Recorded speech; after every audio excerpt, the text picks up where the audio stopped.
everyone and welcome to all of you on my YouTube channel. I am Vinita, your chemistry educator, and here I am providing you the best and easy content of chemistry for your exam preparation. So students, previous video में हमने nucleophilic substitution reaction that means SN1 and SN2 के ऊपर discussion किया था।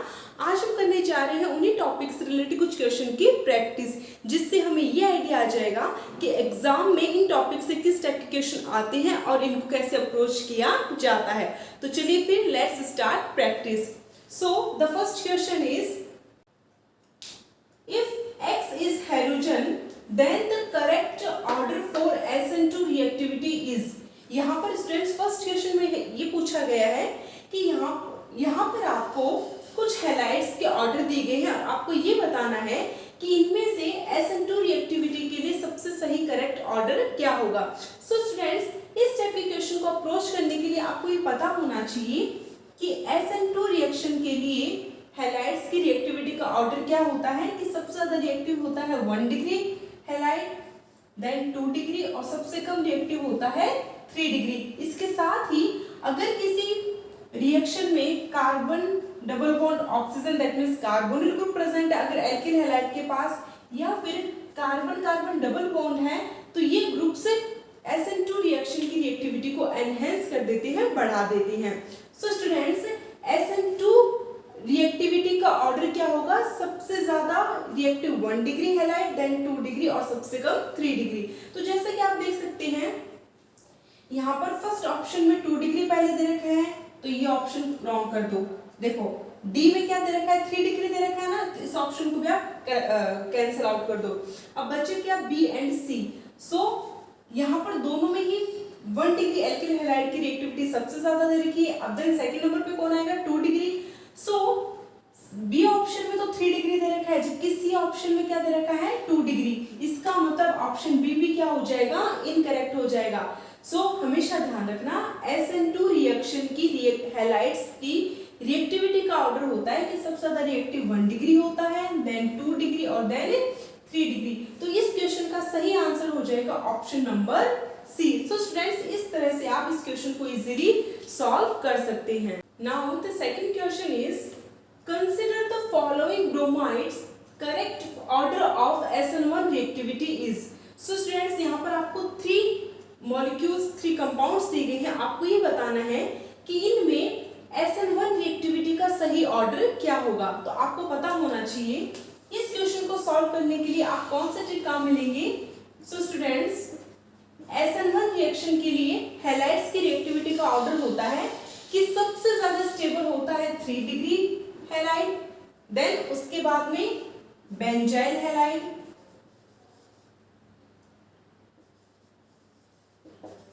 Then allylic halide, उसके बाद में second degree और सबसे कम रिएक्टिव होता है 1 डिग्री। ठीक है।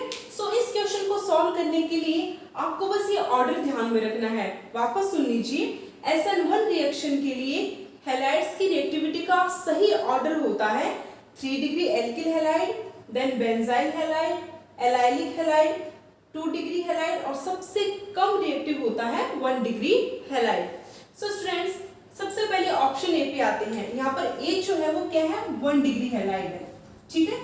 इस कार्बन से डायरेक्ट एक ही कार्बन जुड़ा हुआ है ना, तो ये वाला हैलाइड क्या है? 1 degree halide.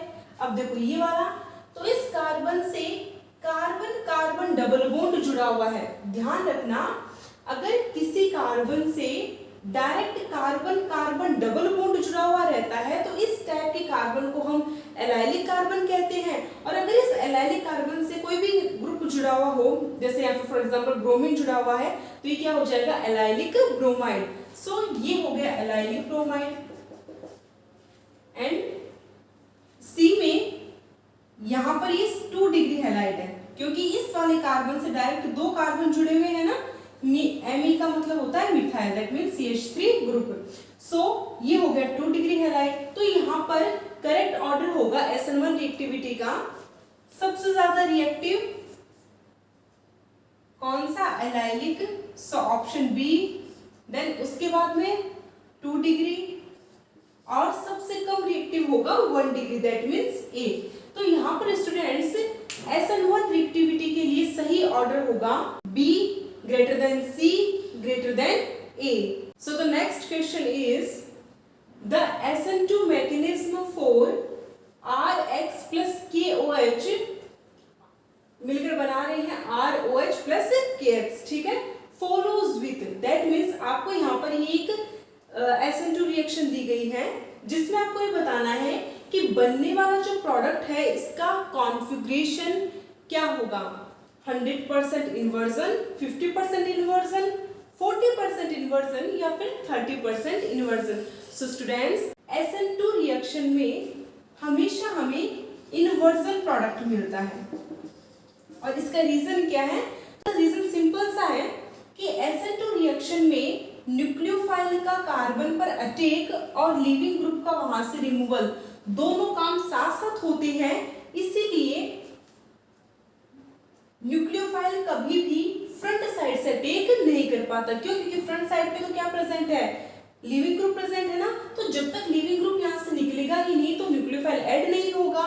So because SN2 reaction में न्यूक्लियोफाइल का कार्बन पर अटैक और लिविंग ग्रुप का यहाँ से बाहर निकलना दोनों काम साथ साथ होते हैं, इसलिए हमें इन्वर्जन प्रोडक्ट मिलता है। इन्वर्जन का मतलब जहां से लिविंग ग्रुप निकला है जस्ट उसके अपोजिट साइड पर न्यूक्लियोफाइल का ऐड हो जाना, ठीक है, इसे बोलते हैं इन्वर्जन प्रोडक्ट। जैसे फॉर एग्जांपल अगर living group above the plane present है तो हमें जो न्यूक्लियोफाइल का एडिशन मिलेगा वो कहाँ मिलेगा, बिलो द प्लेन, ठीक है। क्यों? क्योंकि भाई अबोव द प्लेन, अगर प्लेन के ऊपर कोई लिविंग ग्रुप प्रेजेंट है तो आने वाला nucleophile below the plane attack करेगा, तो जब वो बिलो द प्लेन अटैक करेगा तो उसका इलेक्ट्रॉनिक कॉन्फ़िगरेशन क्या हो जाएगा हमारे पास, कुछ इस प्रकार से इन्वर्ट हो गया। सो बिकॉज SN2 रिएक्शन में फ्रंट साइड अटैक की पॉसिबिलिटी 0% मतलब ना के बराबर होती है, इसलिए यहाँ पर कभी भी हमें रिटेंशन प्रोडक्ट नहीं मिलता, 100% इन्वर्जन प्रोडक्ट ही मिलता है। तो इस क्वेश्चन का सही आंसर हो जाएगा option number A, that means 100% inversion. So students, next question is the SN1 reaction undergoes through a carbocation intermediate as follows.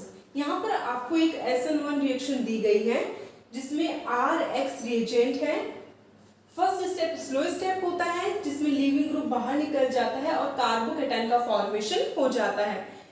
Then second step fast step होता है, इसमें न्यूक्लियोफाइल आकर इस कार्बोकेटाइन पर अटैक करता है और प्रोडक्ट का फॉर्मेशन कर लेता है, ठीक है। सो अगर यहाँ पर R is equal to tertiary butyl, isopropyl, ethyl, methyl लिया जाए और X is equal to chlorine, bromine, iodine लिया जाए तो आपको बताना है correct order for SN1 reactivity, ionisation energy and activation energy के लिए। सो स्टूडेंट्स, इस टाइप के क्वेश्चन को सॉल्व करने के लिए आपको बहुत ही सिंपल ट्रिक यूज में लेनी होगी। वो सिंपल ट्रिक क्या है कि जब कभी भी आप इस टाइप के क्वेश्चन को सॉल्व करें तो हमेशा रिएक्टिविटी का ऑर्डर जब आप फाइंड आउट करें ना तो रिएक्टिविटी का ऑर्डर डिपेंड करता है बनने वाले कार्बोकेटाइन पर कि कार्बोकेटाइन की स्टेबिलिटी क्या है। ध्यान रखना, कोई कार्बोकेटाइन जितना ज्यादा स्टेबल होगा उसके लिए SN1 रिएक्टिविटी उतनी ही क्या होगी, ज्यादा होगी, ठीक है। यानी वो इंटरमीडिएट उतनी ही फास्ट SN1 रिएक्शन देगा। तो जैसा कि आप देख सकते हैं टर्सरी ब्यूटाइल, टर्सरी ब्यूटाइल का मतलब होता है कि एक कार्बन से 3 मिथाइल ग्रुप जुड़े हुए हैं, ठीक है, तो इसको बोलते हैं टर्सरी ब्यूटाइल। ब्यूटाइल तो क्यों बोला कि टोटल कितने कार्बन है, 1 2 3 4, और टर्सरी इसलिए बोला क्योंकि कितना डिग्री है ये, 3 डिग्री कार्बन है ना, इससे डायरेक्ट 3 कार्बन जुड़े हुए हैं, तो ये तो होता है टर्सरी ब्यूटाइल ग्रुप। आइसोप्रोपाइल किसको बोलते हैं, आइसोप्रोपाइल का मतलब जब एक कार्बन से 2 CH3 ग्रुप जुड़े हुए रहते हैं तो इस ग्रुप को बोलते हैं आइसो, और बिकॉज इसमें 3 कार्बन है तो इसको बोलेंगे प्रोपाइल। इथाइल का मतलब होता है CH3 CH2 ग्रुप और मिथाइल का मतलब CH3 group. So because tertiary butyl एक 3 डिग्री कार्बन है तो यहाँ पर जो लिविंग ग्रुप से उससे निकलने पर बनने वाला कार्बोकेटाइन है वो ज्यादा स्टेबल बनेगा। तो कोई कार्बोकेटाइन जितना ज्यादा स्टेबल वो उतनी ही फास्ट SN1 रिएक्शन देगा। तो सबसे ज्यादा रिएक्टिविटी किसकी? टर्सरी ब्यूटाइल की। ठीक है, क्यों? क्योंकि यहाँ पर बनने वाला कार्बोकेटाइन मोर स्टेबल है। देन आते हैं आइसोप्रोपाइल पे। हमने अभी देखा था ना कि आइसोप्रोपाइल का मतलब 2 डिग्री कार्बन है, यहाँ पर इसको बोलते हैं आइसोप्रोपाइल। सो सबसे ज्यादा स्टेबल कार्बोकेटाइन होता है 3 डिग्री, देन उसके बाद में 2 डिग्री। तो भाई जितना ज्यादा स्टेबल कार्बोकेटाइन बनेगा उसके लिए SN1 रिएक्शन की रिएक्टिविटी उतनी ही ज्यादा होगी, यानी उतनी इजीली SN1 रिएक्शन हो जाएगी फास्टली। देन इथाइल ये 1 डिग्री है ना, और सबसे कम रिएक्टिव होगा मिथाइल। ठीक है, so next is ionisation energy. Ionisation energy का मतलब होता है कि जब भी हम किसी भी कंपाउंड में से कोई लिविंग ग्रुप बाहर निकालते हैं तो एक कार्बोकेटाइन इंटरमीडिएट बन जाता है, यानी एक आयन का फॉर्मेशन हो गया ना। तो किसी भी कंपाउंड में से इलेक्ट्रॉन निकालकर आयन बनाने के लिए रिक्वायर्ड एनर्जी को हम आयनाइजेशन एनर्जी कहते हैं। सो स्टूडेंट्स, किसी भी कंपाउंड में से, अब देखो यहाँ पर SN1 रिएक्शन में आयन कब बनेगा? जब यहाँ से लिविंग ग्रुप बॉन्ड की इलेक्ट्रॉन लेकर बाहर निकल जाए तब क्या बन जाएगा? आयन बन जाएगा। और इस प्रोसेस में जो एनर्जी रिक्वायर्ड होगी, जो एनर्जी चाहिए, उसे हम आयनाइजेशन एनर्जी कहेंगे, यानी आयन बनने के लिए जरूरी एनर्जी। सो स्टूडेंट्स, अब ये लिविंग ग्रुप फटाफट यहाँ से अपने इलेक्ट्रॉन लेकर कब निकल जाएगा? जब बनने वाला कार्बोकेटाइन क्या हो? मोर स्टेबल हो। बिकॉज 3 डिग्री कार्बोकेटाइन ज्यादा स्टेबल होता है, तो यहाँ से लिविंग ग्रुप फटाफट अपने इलेक्ट्रॉन लेकर बाहर निकल जाएगा और इजिली 3 डिग्री कार्बोकेटाइन बन जाएगा। तो इसके लिए तो हमें एनर्जी कम देनी पड़ेगी, बिकॉज ये रिएक्शन तो फटाफट हो रही है क्योंकि स्टेबल कार्बोकेटाइन बन रहा है। जबकि जो मिथाइल कार्बोकेटाइन है, बिकॉज मिथाइल कार्बोकेटाइन सबसे कम स्टेबल कार्बोकेटाइन होता है, इसलिए यहाँ पर ये इजीली फॉर्मेशन, मतलब यहाँ पर मिथाइल कार्बोकेटाइन का इजीली फॉर्मेशन नहीं होता। सो यहाँ पर मिथाइल कार्बोकेटाइन का फॉर्मेशन करवाने के लिए हमें ज्यादा एनर्जी देनी पड़ेगी ना। तो इसका मतलब मिथाइल के लिए आयनाइजेशन एनर्जी सबसे ज्यादा होगी, देन उससे कम इथाइल के लिए, उससे कम आइसोप्रोपाइल के लिए, और सबसे कम टर्सरी ब्यूटाइल के लिए। सो स्टूडेंट्स, आयनाइजेशन का एनर्जी का ऑर्डर कुछ इस प्रकार से होगा। नेक्स्ट आता है एक्टिवेशन एनर्जी। तो वो सेम रीजन जो आयनाइजेशन एनर्जी का है कि यहाँ पर SN1 रिएक्शन के लिए एक्टिवेशन एनर्जी का ऑर्डर क्या होगा? ऑब्वियस सी बात है, मिथाइल के लिए सबसे ज्यादा, देन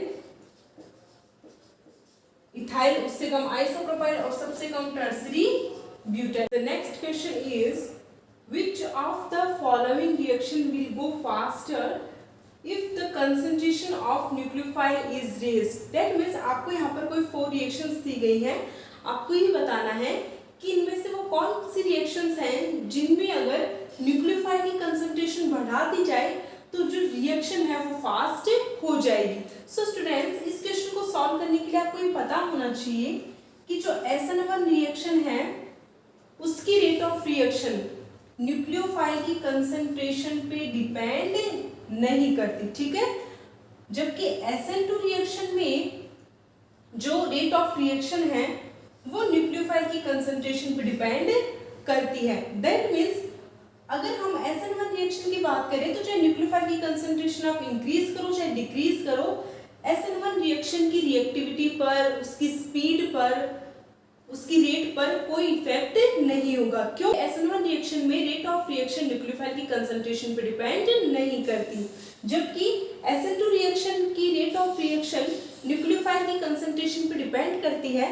सो अगर हम न्यूक्लियोफाइल की कंसंट्रेशन बढ़ा देंगे तो SN2 रिएक्शन फास्ट हो जाएगी, और अगर हम न्यूक्लियोफाइल की कंसंट्रेशन डिक्रीज कर देंगे, घटा देंगे, तो SN2 रिएक्शन की जो रेट ऑफ रिएक्शन है वो स्लो हो जाएगी, रिएक्शन धीरे हो जाएगी, ठीक है। सो चलो सबसे पहले फाइंड आउट करते हैं कि इनमें से कौन सी रिएक्शन तो SN1 के थ्रू हो रही है और कौन सी रिएक्शन SN2 के थ्रू। सो स्टूडेंट्स एक बात ध्यान रखना, 1 डिग्री और 2 डिग्री जो एल्किल हैलाइड्स है वो हमेशा SN2 रिएक्शन देते हैं, क्योंकि वहां पर बनने वाला कार्बोकेटाइन कम स्टेबल होता है और वहां पर स्टेरिक हिंड्रेंस कम है, तो वहां पर SN2 रिएक्शन ज्यादा क्लियरली ज्यादा अच्छे से हो पाती है। जबकि जो 3 डिग्री कार्बोकेटाइन है या फिर एलाइलिक या फिर बेंजाइलिक पोजीशन वाले जो एल्किल हैलाइड्स होते हैं वो मोर स्पीडली SN1 रिएक्शन देते हैं।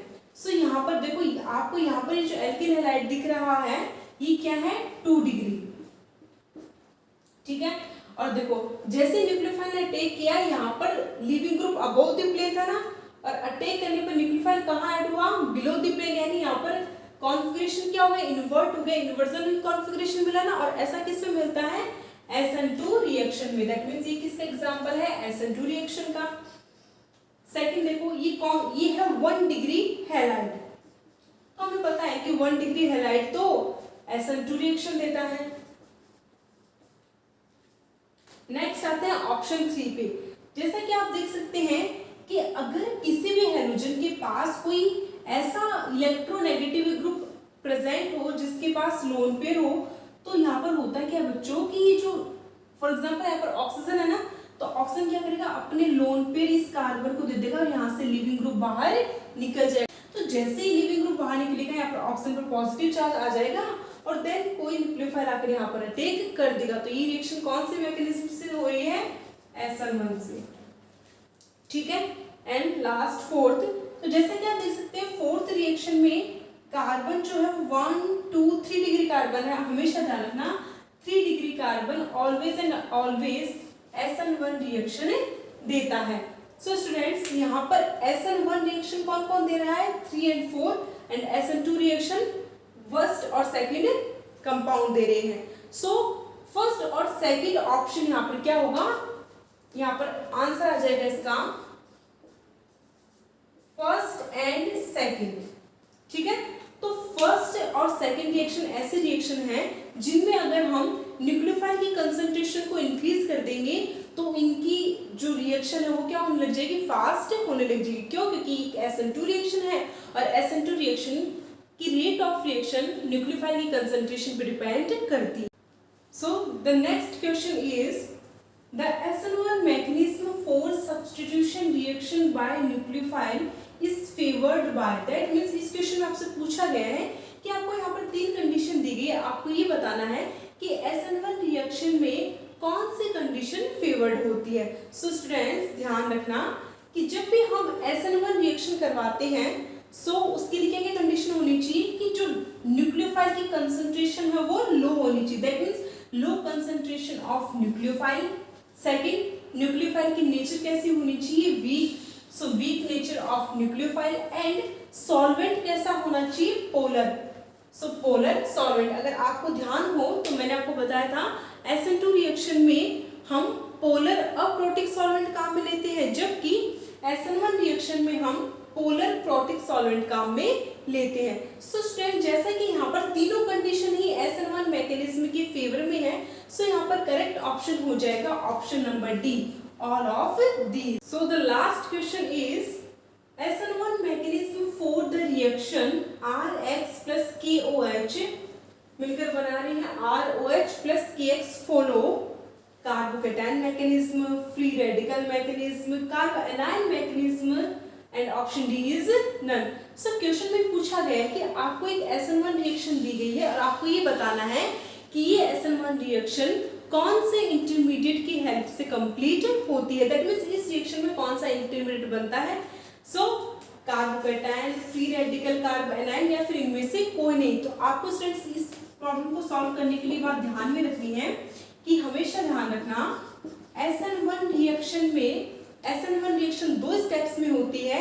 पहला स्टेप स्लो स्टेप होता है जिसमें कार्बोकेटाइन इंटरमीडिएट बनता है, और सेकंड स्टेप फास्ट स्टेप होता है जिसमें न्यूक्लियोफाइल आकर कार्बोकेटाइन पर अटैक कर देता है। जबकि SN2 जो रिएक्शन है इसमें एक ट्रांजिशन स्टेट बनती है। ट्रांजिशन स्टेट का मतलब एक ऐसे स्टेट जिसमें न्यूक्लियोफाइल और कार्बन के बीच का बॉन्ड फॉर्मेशन एंड कार्बन और लिविंग ग्रुप के बीच का बॉन्ड ब्रेकिंग दोनों काम साथ साथ होते हैं तो उस स्टेट को हम ट्रांजिशन स्टेट कहते हैं। सो SN1 रिएक्शन में तो कार्बोकेटाइन इंटरमीडिएट बनता है, वहीं पर SN2 रिएक्शन में ट्रांजिशन स्टेट बनती है। सो यहाँ पर करेक्ट ऑप्शन हो जाएगा option number A, carbocation mechanism. इसी के साथ स्टूडेंट आपको एक चीज और यहाँ पर नोट डाउन करके रखनी है और बहुत ही ध्यान में रखनी है कि जो SN1 रिएक्शन होती है उसमें एक कार्बोकेटाइन इंटरमीडिएट का फॉर्मेशन होता है, ठीक है, बिकॉज कार्बोकेटाइन एक प्लेनर स्ट्रक्चर है।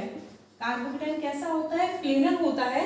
सो अब यहाँ पर अटैक करने वाला न्यूक्लियोफाइल बैक साइड से भी अटैक कर सकता है और फ्रंट साइड से भी अटैक कर सकता है। क्यों? क्योंकि ध्यान रखना SN1 रिएक्शन में जो इंटरमीडिएट बनता है वो कार्बोकेटाइन इंटरमीडिएट बनता है एंड कार्बोकेटाइन इंटरमीडिएट एक प्लेनर ज्योमेट्री होती है, प्लेनर स्ट्रक्चर होती है। सो अटैकिंग न्यूक्लियोफाइल बैक साइड से भी अटैक कर सकता है और फ्रंट साइड से भी अटैक कर सकता है। अगर न्यूक्लियोफाइल बैक साइड से अटैक करता है तो हमें इन्वर्जन प्रोडक्ट मिलता है और अगर न्यूक्लियोफाइल फ्रंट साइड से अटैक करता है तो हमें रिटेंशन प्रोडक्ट मिलता है। सो SN1 रिएक्शन में प्रोडक्ट मिलने के 50-50% चांस होते हैं।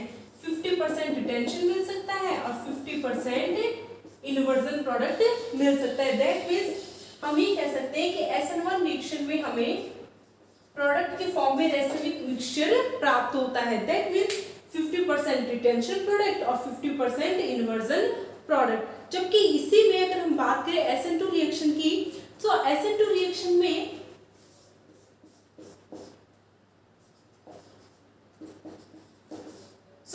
SN2 रिएक्शन में लीविंग ग्रुप का बाहर निकलना और न्यूक्लियोफाइल का कार्बन पर अटैक करना दोनों काम साथ साथ होते हैं, इसलिए यहाँ पर सिर्फ न्यूक्लियोफाइल कार्बन पर बैक साइड से ही अटैक कर सकता है। सो यहाँ पर 100% इन्वर्जन प्रोडक्ट के ही चांसेस होती हैं। सो स्टूडेंट्स, इसी के साथ आज का हमारा टॉपिक यहीं पर कंप्लीट होता है।